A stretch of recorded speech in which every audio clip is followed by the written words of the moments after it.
You need to understand this. What you call as myself right now is a huge volume of memory. Your body is the way it is simply because of the genetic memory that it carries.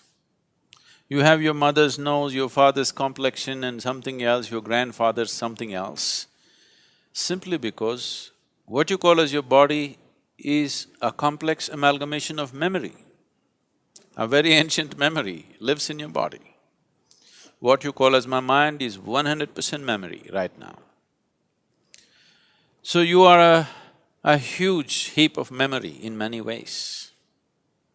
And memory goes into you in different ways. Through all the five senses, you gather memory. What you see, what you hear, what you smell, what you taste, what you touch. Of all these five different ways of gathering memory, what you see and what you touch are the deepest forms of memory. Especially what you touch creates a certain level of memory in the system. So when you say a spouse, you have touched, and there is a certain level of memory. Now, your divorce means in some way you're trying to rip that memory off,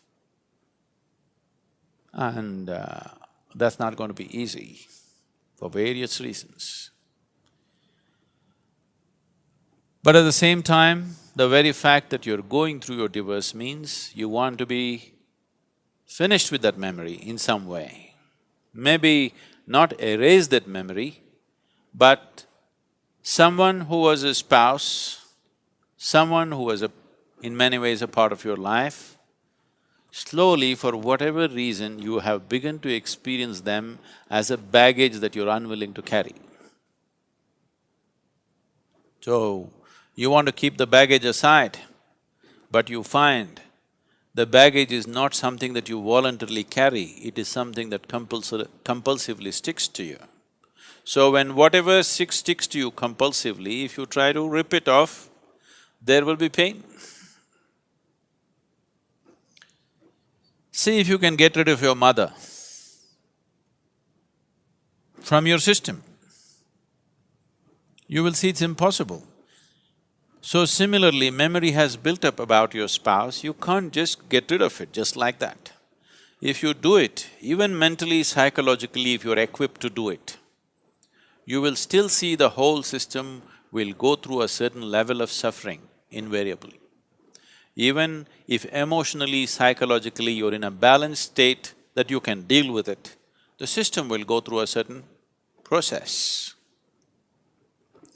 You will see that especially when you are taken away from your spouse, either through divorce or death, you will see the memory within your system plays up much more strongly when they're not here. Particularly when death happens, you will see the memory of your spouse works in every cell in your body, if you have lived long enough together. It is not just an emotional and psychological process, it is a very physical process. So divorce is a voluntary death.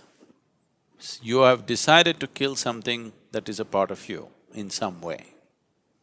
It is because of this reason that having this understanding of the existence and the way the system functions, that they always told you, till death do you apart, you will not part. Because there is a physical memory about this, and the body doesn't have the balance of the mind. The mind can decide and turn around, but the body cannot turn around. The more memory you build into it, the more confused it becomes. So one type of memory, body handles it much better. Now that you've chosen to divorce for whatever reasons, which I don't want to delve into, if it could be avoided, that would be best. But for some reason, you have come to that situation where this has to happen. You need to understand this, that divorce essentially means you have chosen to kill something which is a part of you. because what you call as myself is just a certain volume of memory. Now, to how to conduct this gracefully. Most people think the best way to conduct a divorce is immediately jump into another relationship and another relationship of the same kind. No, you will cause much more struggle and turmoil within the system by doing that. It's extremely important the body has enough time to work out the memory. The body has enough time to keep the memory at a certain distance. Otherwise, you will render yourself to a space where to make yourself peaceful and joyful will become an extremely hard thing to do in your life. So conducting this process gracefully and well is important, as it is important to conduct every aspect of your life gracefully and well. Now, two people who have shared their emotion, their body, their sensations and their living spaces. Ripping it apart is because two memories have merged in many ways. Ripping it apart is almost like tearing yourself apart.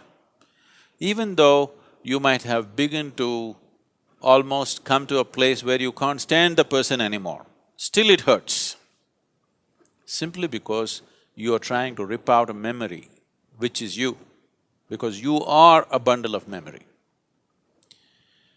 If one does the necessary spiritual sadhana, if one does sufficient inner work to establish these energies, which is yourself, you're only divorcing your spouse, you need not divorce yourself.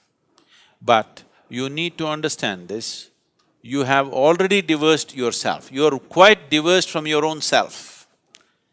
Your existence has been nurtured by making a bond, a partnership or a bondage, depending upon how you conducted this, to make yourself feel whole in some way. Most partnerships of this nature are made because by yourself you would feel insufficient, incomplete, but that's not how life is. This is a complete life process by itself. It does not need any assistance from outside. So now that you come to such a situation, it is time to turn inward and see. It is time that you find the completeness of what this life is. It is time you discover that this being is a complete being. It does not need any external assistance to be the way it is. To conduct our life in a society, we may need, we are interdependent, but the fundamental existence of this, the balance of what this is, the space of what this is, the possibility of what this is a complete process by itself. Our interdependence is only according to our external requirements, but our inner existence is complete by itself. You are divorcing your spouse, which is bad enough. Do not divorce yourself from yourself.